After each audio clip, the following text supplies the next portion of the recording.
तो चलिए आज की इस वीडियो में हम आधुनिक भारत का एक इंपॉर्टेंट टॉपिक गवर्नर जनरल एवं वायसराय से संबंधित इंपॉर्टेंट फैक्ट को देखेंगे। सबसे पहले हम गवर्नर के बारे में जानते हैं। आप जानते हैं कि अंग्रेजों का 3 प्रेसिडेंसी हुआ करता था, बंगाल, मद्रास और बंबई। तो बंगाल का प्रथम गवर्नर कौन था? याद रखिएगा, रॉबर्ट क्लाइव था। बंगाल का प्रथम गवर्नर रॉबर्ट क्लाइव था। इसका 2 कार्यकाल में इसने गवर्नर के पद पे यहाँ पे कार्य किया था। एक इसका कार्यकाल था 1757 से 60 ईस्वी तक और पुनः यह 1765 से 1767 ईस्वी तक। ठीक है, तो 2 कार्यकाल में ये बंगाल का गवर्नर रहा था। आगे देखिए, इसने बंगाल में द्वैध शासन व्यवस्था प्रारंभ किया था। द्वैध शासन व्यवस्था प्रारंभ करने वाला रॉबर्ट क्लाइव था। और याद रखिएगा कि द्वैध शासन व्यवस्था को समाप्त कौन किया था? तो याद रखिएगा, वारेन हेस्टिंग्स ने इसे समाप्त किया था। ठीक है, आगे देखिए द्वैध शासन व्यवस्था था क्या।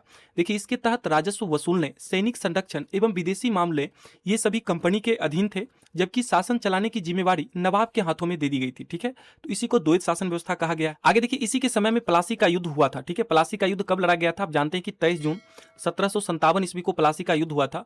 किसके किसके बीच हुआ था? रॉबर्ट क्लाइव एवं बंगाल का नवाब सिराजुद्दौला के बीच में हुआ था, जिसमें बंगाल की नवाब की हार हुई थी। ठीक है, आगे देखिए, इसी के समय में श्वेत विद्रोह हुआ था। श्वेत विद्रोह हुआ था इसी के समय में।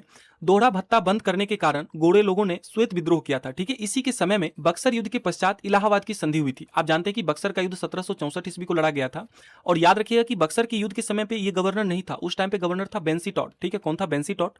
बक्सर युद्ध के पश्चात जब ये 1765 से 67 ईस्वी तक इसका द्वितीय कार्यकाल रहा था रॉबर्ट क्लाइव का, उस टाइम पे बक्सर युद्ध के पश्चात इलाहाबाद की संधि के समय में ये बंगाल का गवर्नर था।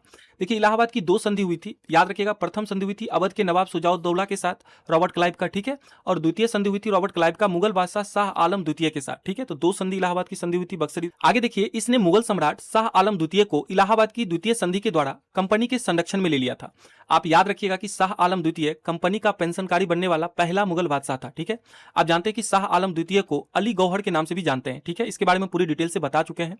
आगे देखिए, रॉबर्ट क्लाइव के बारे में, इसने 2 उपदीवान, एक बंगाल के लिए मोहम्मद रजा खां और बिहार के लिए राजा सिताब राय को नियुक्त किया था। ठीक है, इसने 2 उपदीवान बनाए थे, बंगाल के लिए मोहम्मद रजा खां और बिहार के लिए राजा सिताब राय को। ठीक है, तो काफी इंपॉर्टेंट है, आप याद रखिएगा। और इसको खत्म कौन किया था? वारेन हेस्टिंग्स ने इसे खत्म कर दिया था, उपदीवान का पद। ठीक है, आगे देखिए, रॉबर्ट क्लाइव के बारे में ये काफी इंपॉर्टेंट फैक्ट है कि ब्रिटेन जाने के पश्चात, ठीक है, ब्रिटेन जाने के पश्चात रॉबर्ट क्लाइव ने आत्महत्या कर लिया था।